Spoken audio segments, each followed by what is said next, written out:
좋은 아침입니다. 오늘은 9월 16일 화요일입니다. 즐겁고 감사한 하루 되시기 바랍니다. 자, 역대하 2장 말씀으로 들어왔습니다.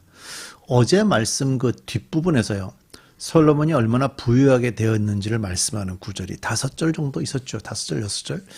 거기에는 그 병거와 기병이 많았다고 하고 은과 금 그리고 백향목이 많았다라는 기록이 있습니다. 그러면서 이집트에서 말과 병거를 구입해 와서 무역상들을 통해서 주변 나라에 되팔기도 했다라는 구절도 있었는데, 솔로몬은 무역도 상당히 잘했던 것으로 보여집니다.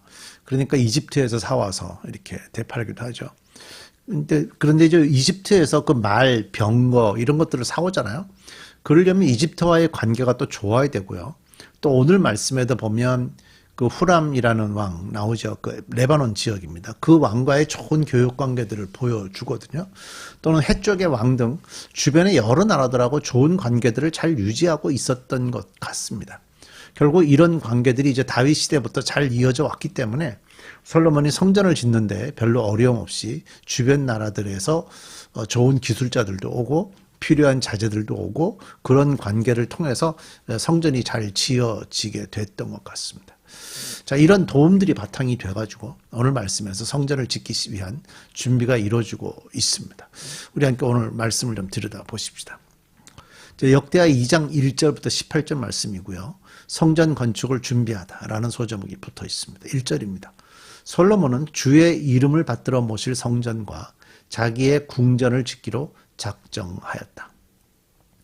자, 이 표현 굉장히 중요하죠. 유대인들에게 있어서 이 성전은요, 굉장히 중요합니다. 그들의 어떤 정체성을 결정하는 그런 것이 성전이기 때문이죠. 성전 없이는 살아갈 이유를 찾지 못하는 민족이 유대인이라고 얘기할 수 있습니다. 그래서 솔로몬은요, 자신의 아버지 다윗이 준비한 모든 것들을 가지고 이제 성전을 짓기로 결정을 한 것입니다. 유대인이 얼마나 번성했는지는 바로 이 구절에서 시작이 되는 겁니다. 여기에는 그 성전의 의미가 잘 기록이 되고 있는데요. 주의 이름을 받들어 모실 성전이라고 이제 1절에서 나오죠. 그러니까 성전은 어떤 곳이냐? 주의 이름을 받들어 모실 곳이다.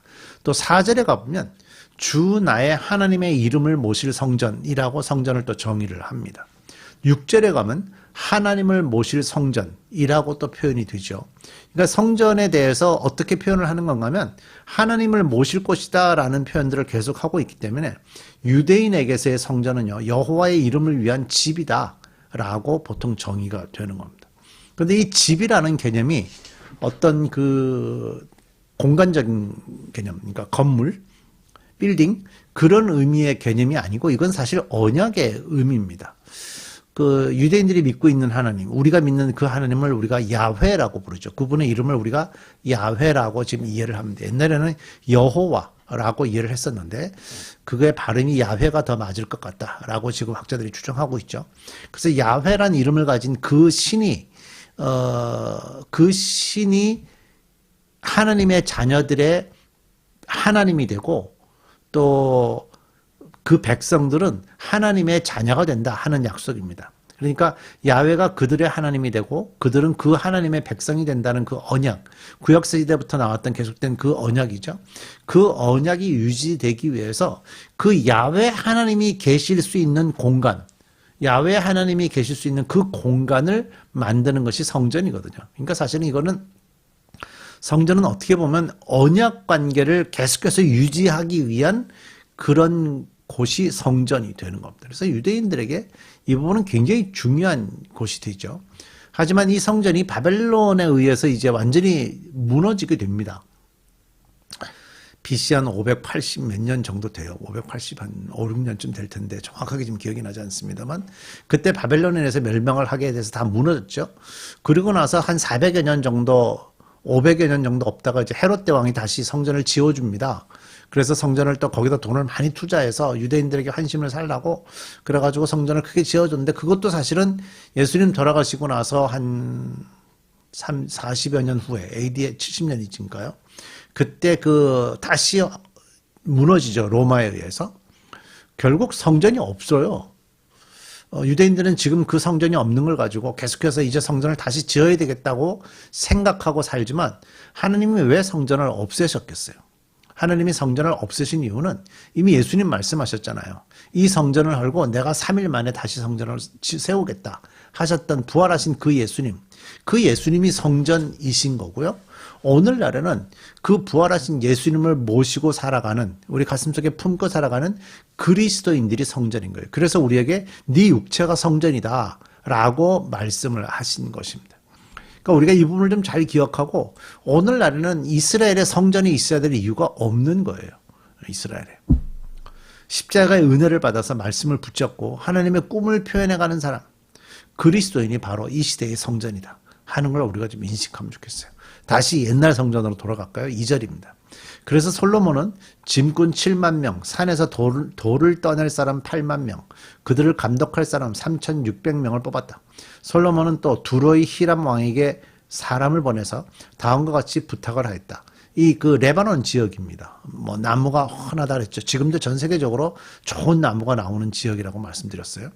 내 선친 다윗이 친히 거처할 궁을 지을 때에 임금님께서 백향목을 보내주신 것처럼 내게도 그렇게 해주시기를 바랍니다. 이제 나는 주 나의 하나님의 이름을 모실 성전을 지어 바치고, 여기 4절에 나온다 그랬죠. 그분 앞에서 향기로운 향을 사르며 늘 빵을 차려 놓으며 안식일과 초하루와 주 우리의 하나님께서 정하여 주신 절기마다 아침 저녁으로 번제물을 바치려고 합니다. 이것은 이스라엘이 언제까지나 지켜야 할 일입니다. 저는 이 부분, 그분 앞에서 향기로운 향을 사르며 늘 빵을 차려 넣으며 안식일과 초하루와 주 우리의 하나님께서 정하여 주신 절기마다 아침 저녁으로 번제물을 바치려고 합니다. 저는 이 부분이 우리 좀 그리스도인들이 좀 배우면 어떨까 하는 생각이 있어요. 요즘에 그리스도인들은 정말 편하죠. 모든 것들이 아주 편해졌습니다. 예수 믿기가 얼마나 편한지 몰라요. 사실 뭐 지금도 한국교회는 하고 있지만 그 새벽부터 밤까지 하나님의 교회를 위해서, 그리스도인으로서 살기 위해서 여러 가지 헌신된 삶들을 많이 요구를 했었습니다. 지금은 좀 너무 바쁘다 보니까, 먹고 사는 게 바쁘다 보니까 그런 것들이 많이 없었는데, 사실 우리가 하나님과 우리와의 관계 속에서 어떤 매일 아침에 촛불을 켜야 되고 향을 피워야 되고 이런 어떤 행위에 대한 것이 아니라 매일 향을 올리고 매일 빵을 차려놓고 절기마다 하나님께 나가는 유대인의 모습들을 좀 상상하면서 우리도 매일 순간순간 그리스도인으로서 살도록 애쓰고 노력하고 마음에 다시 새기고 잊어버리지 않고 그런 태도가 좀 필요하지 않나 하는 생각이 듭니다. 5절입니다. 우리의 하나님은 다른 신들보다 크신 분이므로 내가 지을 성전도 커야 합니다.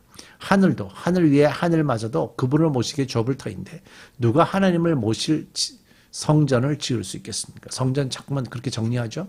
하물며 내가 무엇이기에 그분께 성전을 지어 드릴 수 있겠습니까? 다만 그분 앞에 향이나 피워 올리려는 뜻밖에 없습니다.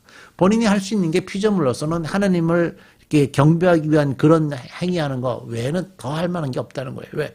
그분이 너무 크시기 때문에. 이제 임금님께서는 두로 왕을 얘기하는 겁니다. 임금님께서는 금, 은과 노쇠와 쇠를 다룰 줄 알며 자주색이나 홍색이나 청색, 천을 짤 줄 알며 조각돌 할 줄 아는 기능공을 한 사람 보내주시기 바랍니다. 그러면 그가 여기 유다와 예루살렘에 있는 나의 기능공들을 데리고 일할 것입니다. 그들은 내 선친 다윗에게 훈련시켜둔 사람들입니다. 또 레바논에서 백향목과 잣나무와 백단목도 보내주시기 바랍니다. 임금님께서 나무를 잘 베는 기술자들을 거느리고 있음을 내가 잘 알고 있습니다. 내 부하들도 그들과 함께 일할 것입니다. 내가 크고 화려한 성전을 지으려고 하니 제목을 많이 준비해 주시기 바랍니다. 나무를 베는 벌목꾼들에게는 양곡을 주겠습니다. 밀가루 2만 섬, 보리 2만 섬, 포도주 2만 말, 기름 2만 말을 임금님의 일꾼들에게 주겠습니다. 그 솔로몬은 지금 그 기술자들을 보내달라, 나무를 보내달라 이런 걸 부탁을 하면서 또 이스라엘 입장에서 준비한 그 것들을 좀 그들을 채우겠다고 얘기하죠. 그러니까 무역입니다. 주고받는 어떤 무역에 대한 것이 있고 무역을 잘 하려면 서로 간의 관계가 좋아야 되겠죠. 자, 11절 두로의 히람 왕이 솔로몬에게 회신을 보냈습니다.